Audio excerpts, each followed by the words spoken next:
Now, I think most casual viewers of Lord of the Rings will probably be shocked to find out that Gandalf the Grey is actually no ordinary wizard. In fact, I wouldn't really call him a wizard at all. If there was one word I would choose to best describe what Gandalf actually is, I think I would choose something like God or angel. God with a small g though. To people who have only watched the movie trilogy, Gandalf may simply appear to be a cool but slightly lackluster wizard who massively underutilizes magic when fighting. But in reality, Gandalf was sent to Middle-earth by a higher power centuries before the events of Lord of the Rings even happened, with the singular goal of guiding the people of Middle-earth to peace, and that peace can only be achieved by conquering the ever-growing threat of Sauron. Now you see, in a way, Gandalf is actually somewhat of a higher power himself, or at least Gandalf's true form is. The version of him we see is an incredibly limited and much more mortal person who was sent to Middle-earth from Valinor during the Third Age to start his mission of defeating Sauron. I'll explain who sent him, what Valinor is, and what the true extent of his terrifying power really is in just a moment, but for now I think we need to go back to the beginning of this mysterious being's life. And by beginning,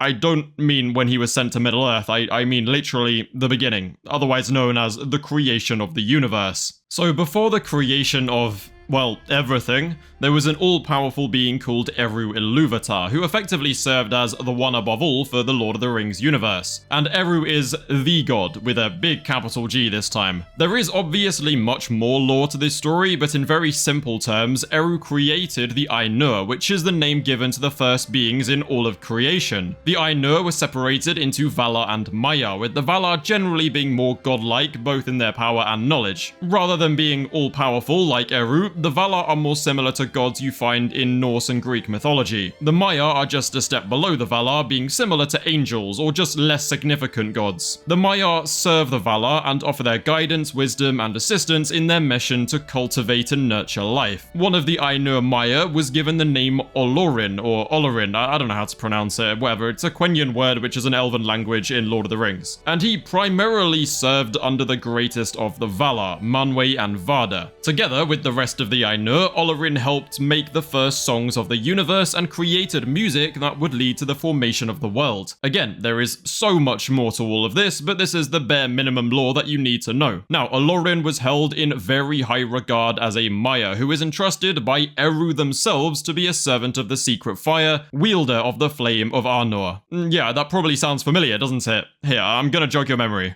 I am a servant of the secret fire, wielder of the flame of Arnor. The secret fire is the flame of all creation, derived directly from Eru's own omnipotent power. What this means is that from as early as the first days of creation, Olorin was already held in high regard as one of Eru's and the Valar's most trusted allies. What this also means, for those of you who like the more power-focused side of these fantasy worlds, is that Olorin is a higher level being that wields a portion of God's power and helped to create the very universe where Lord of the Rings takes place. Once the world was established and the elves were created, the Valar, Maiar, and elves descended to a place on Earth known as Valinor. To put it very simply, this is the land of the gods, almost comparable to heaven. It's also the place that Frodo and Bilbo retreat to at the end of the Lord of the Rings trilogy. Now, once again, I'll have to remind you that I'm compressing a lot of events, such as the rise and fall of Morgoth, the creation of dwarves, men, and of course the migration of elves from Valinor into Middle-earth. Olorin, being someone who had witnessed the creation of all life, took a liking for living things and all things natural. He was one of, if not the, wisest of all the Maiar, and despite his immense and godlike power, he mostly found value in words of wisdom and counsel and guiding others. However, that does not mean that Olorin was someone to be messed with, because as we will explore shortly, he did definitely take action when needed. His wisdom and appreciation for life is actually what led to Eru and the Valar entrusting him with a very important job, because as I am sure you have figured out by now, Olorin the Maiar would one day come to be known by a different name, and that name is Gandalf. Gandalf the Grey, one of the 5 great Istar of Middle-earth. So after the fall of Morgoth, the most evil and arguably most powerful of the Valar, a new darkness started to rise in Middle-earth, you know, as it kind of always does. This darkness was the right-hand man of Morgoth, known as Sauron, a powerful Maiar who was corrupted by Morgoth many years ago. I can't be bothered to go find the exact date, who really knows, I doubt Tolkien even did. And And yes, this does mean that Sauron and Gandalf are actually of the same species, which some of you may not have known. Now, Sauron had his own plans for Middle-earth without Morgoth. His specialty was deception and gaining power via careful strategy and manipulation, as you may have seen if you've now watched Rings of Power. Using his shape-shifting abilities and deceptive nature, he manipulated a great elven smith known as Celebrimbor into creating what would later be known as the Rings of Power. And in secret, Sauron forged his own ring in the fires of— oh, you've heard the story before, you know how it works. Anyway, in the Second Age, Sauron was defeated by Elendil, but Sauron's spirit secretly endured and regained its strength until he was finally able to partially manifest himself in the ruins of Dol Guldur in Mirkwood Forest. With the potential threat of Sauron's return looming overhead,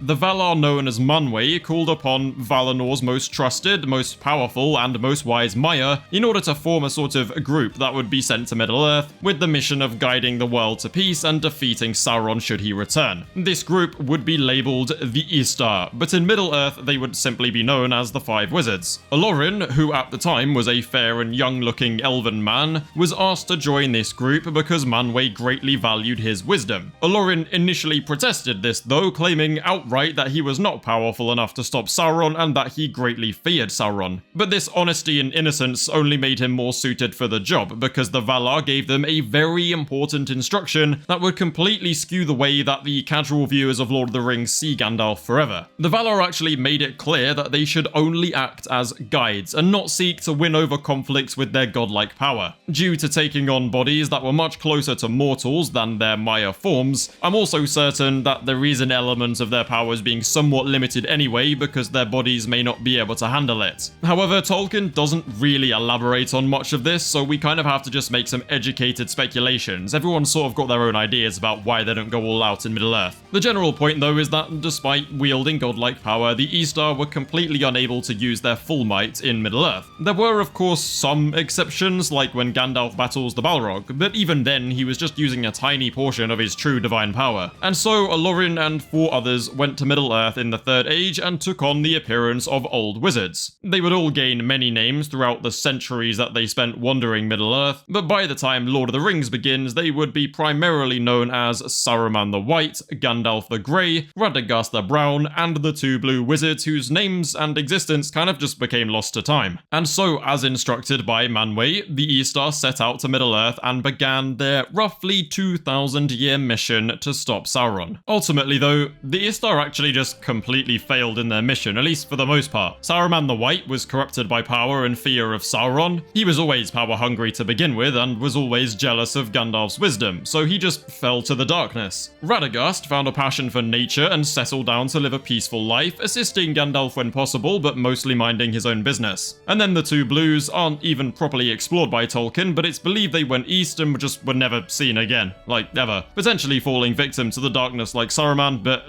look, we have no idea, realistically. That left only the Grey Wanderer, Gandalf, who nurtured many healthy connections to all races in Middle-earth throughout his time, and was the only Istar who stayed unwaveringly loyal to their mission. Like, people really don't give Gandalf enough credit because he was genuinely the MVP of the Third Age. People watch Lord of the Rings and assume he was there doing his part just for that little section of time, but realistically he'd been playing the long game. He'd been working out a way to defeat Sauron for like 2,000 years. Well, okay, that's a bit of an exaggeration, but he spent 2,000 years on this mission to eventually lead up to the point where he would get his victory in Lord of the Rings. I mean, he orchestrated the party of dwarves who reclaimed Erebor and cut down Smaug, he confirmed the return of Sauron in Dol Guldur and made him flee for the safety of Mordor, and he effectively formed the Fellowship and trusted Frodo with the One Ring, which led to the eventual defeat of Sauron, while also encouraging Aragorn to return as Gondor's king. I mean, how much more do you want? And let's not forget that he also just straight up defeated a Balrog in Moria and was sent back to Earth by God himself because of how loyal and dedicated he was. And keep in mind that a Balrog is a corrupted Maiar that served under Morgoth, so it is an immensely powerful top-tier being in the Lord of the Rings universe. The Valar sent down 5 powerful Maiar to save the world, but in the end, Gandalf completed the mission alone. He is truly the GOAT. Okay, now that we understand what Gandalf is and why he's so important, I wanted to cater to those of you who just like a good strength comparison or power scaling-ish conversation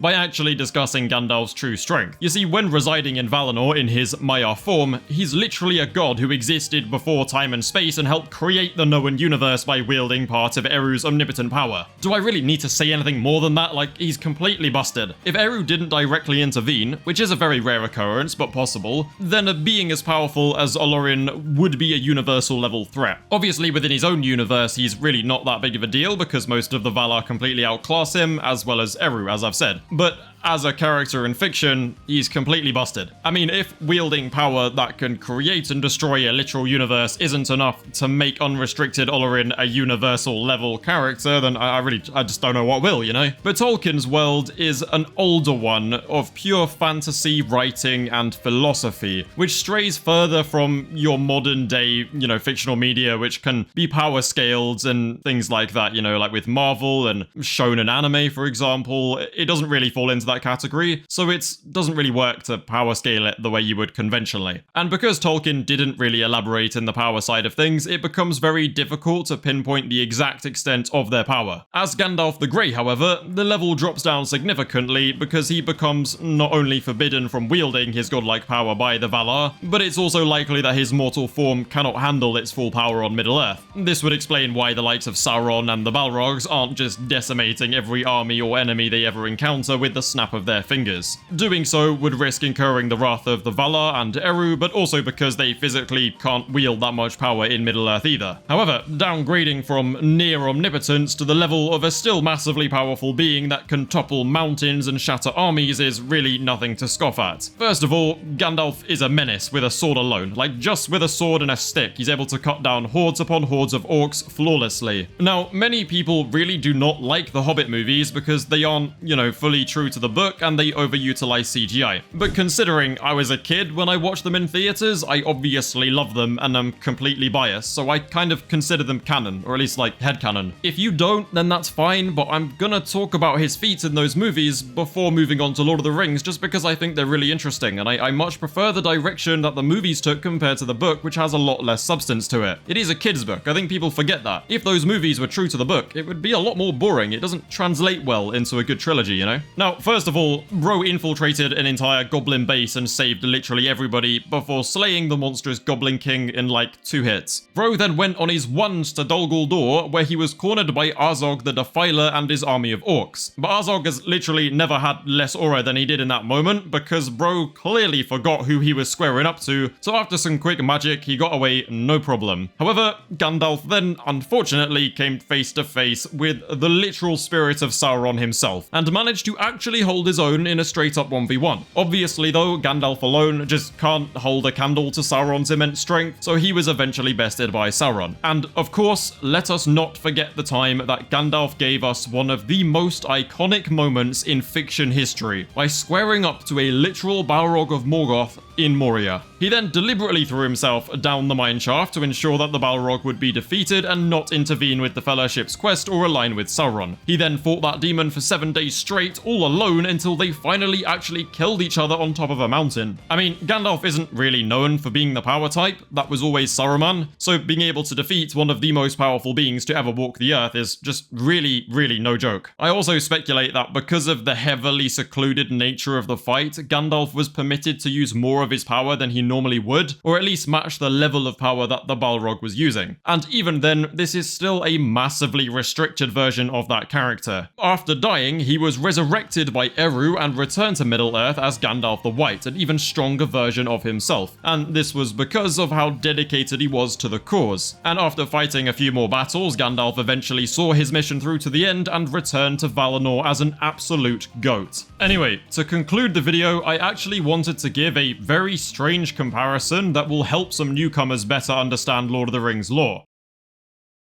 For anybody who has ever seen Bleach, it's very similar to that in many aspects, or at least it will make it easier for me to explain it. I know that seems hella rogue, but just hear me out, alright, please? Valinor is like the Soul Society. The Valar are like the Gote 13. The Maiar are like Lieutenant Soul Reapers, and Sauron is sort of like Aizen in the way that his main strategy is complete and absolute deception. Hell, he even starts off working within their ranks in the first place. Like, it's very scarily similar, to be honest. ようこそ私のソウルソサエティへやれやれ Gandalf going to Middle-earth is also kind of like a Soul Reaper going to Earth and limiting their spirit energy by means of a Gente Rin. I can't remember if that's how you pronounce that. You know what I mean, it's the thing that Soul Reapers do to limit themselves so they don't accidentally, like, you know, destroy the world. That's literally the best analogy I have, to be honest, but given the amount of Lord of the Rings fans who probably haven't ever heard of Bleach, then it won't mean much to you. So yeah, I guess the conclusion of this video is that Gandalf is fucking broken, and that you should probably go and read Bleach.